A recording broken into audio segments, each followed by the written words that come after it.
Bonjour tout le monde, j'espère que vous allez bien. Donc ça y est, je suis enfin en vacances, j'ai terminé tous mes partiels, j'ai rendu tous mes dossiers, donc je peux enfin profiter de mes vacances d'été. Donc je pars en festival, donc quand vous verrez cette vidéo, je serai là-bas.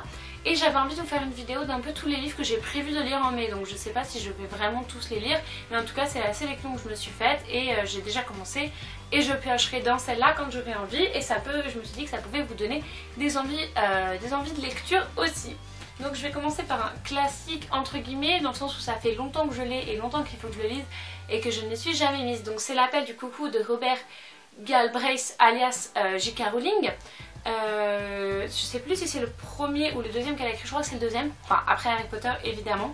On me l'avait offert pour mon anniversaire il y a je sais même pas quand. Et je ne l'ai jamais lu, je ne sais pas pourquoi. Donc il est un peu gros. J'ai envie de lire des gros bouquins cet été parce que j'ai un petit peu de temps, enfin j'ai même beaucoup de temps. Donc voilà, je sais pas si je le lirai en premier, je ne pense pas, mais il faut que je le lise. Donc l'été est une bonne occasion pour ça, je pense qu'il y a eu de bons retours dessus. Et puis même c'est intéressant de voir ce que J.K. Rowling a pu écrire d'autre que Harry Potter. Deuxième livre que je vais lire, c'est la série Midnighters dont je vous ai parlé très rapidement parce que je ne savais pas encore ce que c'était dans mon haul livre précédent, si j'ai bien mis mes vidéos dans l'ordre où je voulais les mettre. Donc Midnighter de Scott Westerfield, qui est l'auteur de Ulysse, dont je vous ai très rapidement parlé. Je le lis parce que j'ai une copine qui s'est acheté le 1, 2 et 3, donc c'est l'occasion de le lire pour en parler avec elle. C'est vrai que toute seule je n'aurais peut-être pas pris l'initiative de le lire, je ne sais pas du tout ce que ça vaut, donc à voir, je vous en dirai plus. Ensuite j'emmène évidemment ma Kobo, donc mon amour. Dessus j'ai mis 3 livres, enfin j'ai ajouté 3 livres.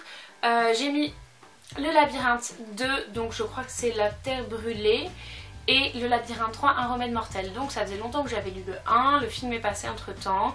On m'avait dit que le 2 était génial, mais je n'avais jamais pris le temps de le lire, je sais pas trop pourquoi, j'avais plus envie de faire des sagas en fait, j'avais envie de passer sur des one-shots. Et en ce moment j'ai envie de me remettre aux sagas, surtout que on a eu les premières images du film récemment, enfin du 2. Il y a une actrice que j'adore, enfin que j'adore pas, je m'embrouille toute seule, non. Il y a l'actrice qui va jouer Clary dans l'adaptation de The Mortal Instrument, qui va également jouer un personnage dans Le Labyrinthe 2, donc ça m'a donné envie de lire Le Labyrinthe 2 tout simplement, donc c'est un petit peu une raison stupide. Mais je l'ai commencé du coup le 2, je suis complètement accro, je fais des cauchemars toutes les nuits parce que il y a des trucs assez horribles dedans et je le lis généralement en m'endormant, donc je pense à ça quand je m'endors. Pour l'instant le 2 est génial, peut-être que je ne lirai pas le 3 de suite, mais en tout cas je l'ai pris au cas où. Et le troisième livre que j'ai pris c'est Papillon. Donc je reprends, désolée, je disais Papillon, qui est écrit par Henri quelque chose, je vous mettrai le nom juste ici, qui est l'autobiographie d'un bagnard qui s'est échappé d'une prison en Guyane, si je ne me trompe pas. Et en fait c'était une prison où on ne pouvait pas s'échapper parce qu'on mourait dans la jungle si on s'échappait tout simplement. Et c'est, enfin en fait j'ai entendu parler de ce livre en cours d'histoire de la communication et du livre. Et il m'a donné très envie, donc je l'ai pris, on verra bien ce qu'il vaut. Mais je vous en reparlerai certainement puisque c'est pas un genre que j'ai l'habitude de lire, mais ça peut bien m'intéresser je pense. Ensuite, 2 derniers livres que j'ai achetés plein pot, ce n'était pas de l'occasion. Voilà, donc je ne sais pas, déjà celui-là, In the After, il y a le 2 In the End qui est sorti il y a pas longtemps, j'ai vu plein de blogueuses en parler, donc j'avais très envie de le lire. J'attendais qu'il sorte en occasion, il n'est pas sorti en occasion, toujours pas, enfin peut-être que ça se trouve il y sera demain, mais en tout cas dans mon Gibert chez moi il n'y était pas, donc j'ai payé 15 €, mais je sais qu'il va, enfin je suis quasiment sûre qu'il va me plaire. Donc c'est In the After de Demetria Luneta chez Lumen. Donc Lumen c'est aussi eux qui ont fait The Book of Ivy, qui est juste une tuerie. J'adore cette collection, j'adore leur couverture. Je vous avoue que je viens de me rendre compte que c'était Lumen, que je ne le savais même pas. D'ailleurs leur prochain livre a l'air juste génial aussi. Donc pour l'instant cette collection ne m'a pas déçue, j'espère que ce ne sera pas le cas non plus. Mais je ne pense pas, je pense qu'il va être vraiment bien. Donc en fait je ne vous ai pas du tout parlé, si je vous ai un petit peu expliqué, enfin je vous ai pas expliqué trop de quoi parler les bouquins. Et en fait je ne sais pas trop, je crois que ça c'est un truc apocalyptique. Genre quand il y a une attaque de je ne sais pas trop quoi, j'ai pas envie de lire les résumés, j'ai arrêté de faire ça il y a quelques temps, sauf quand vraiment j'hésite absolument sur un livre, mais généralement je lis les 2-3 premières lignes et si je sens que ça va m'inspirer, je l'achète ou je l'emprunte. Parce que je fais pareil pour les bandes annonces aussi, parce que je trouve que les résumés et les bandes annonces en disent beaucoup trop sur l'œuvre. Et que c'est pas la peine, qu'on va le découvrir tout seul en le lisant, donc il suffirait de quelques lignes pas trop détaillées pour nous donner envie. Donc voilà, celui-là j'en attends beaucoup de lui et j'espère qu'il va me plaire.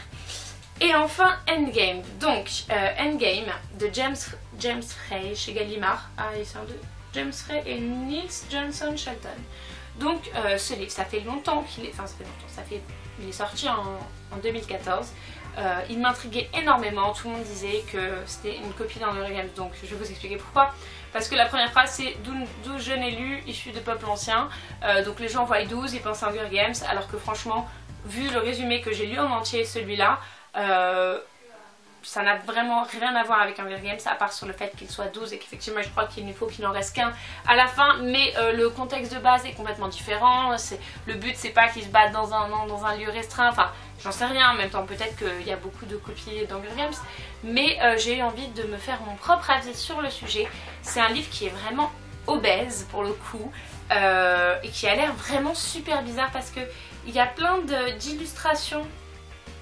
Évidemment quand je vais vous en montrer une, je n'en trouve pas. C'est une blague, elles ont disparu ou quoi? Là.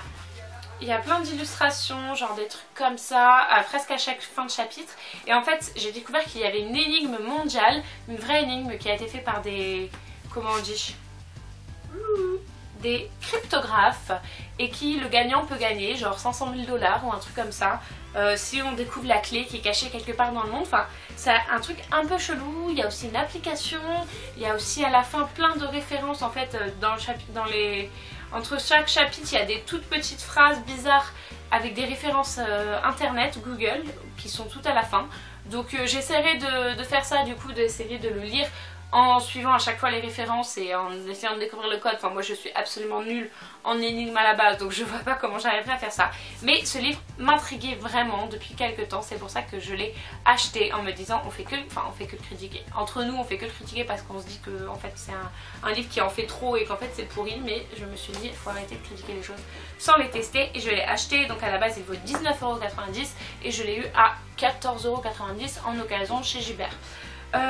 Donc voilà, petit récapitulatif. Donc c'est ce mois de mai, je compte lire Endgame, l'appel, tome 1, l'appel, In the After, tome 1, l'appel du coucou, Midnighter, tome 1, et dans ma cobo, le labyrinthe, tome 2 et tome 3, et Papillon. Voilà, dites-moi s'il y a certains de ces livres que vous avez lus, que vous me conseillez, ou alors si au contraire, par exemple Endgame, j'aimerais bien savoir si vous me dites ah non mais ne l'ouvre même pas tellement il est nul. J'espère que c'est pas le cas vu que je l'ai payé 15 €.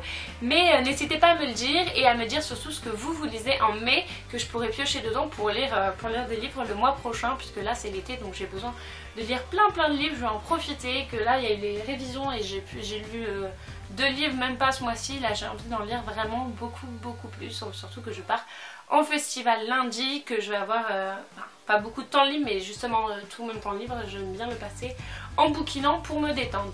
Je vous fais des bisous et je vous dis à bientôt, la semaine prochaine pour une prochaine vidéo. Bonnes vacances, non pas bonnes vacances, je pense que vous n'êtes pas tous en vacances, mais bon courage, bonne journée, bonne soirée, des bisous à tout le monde, au revoir.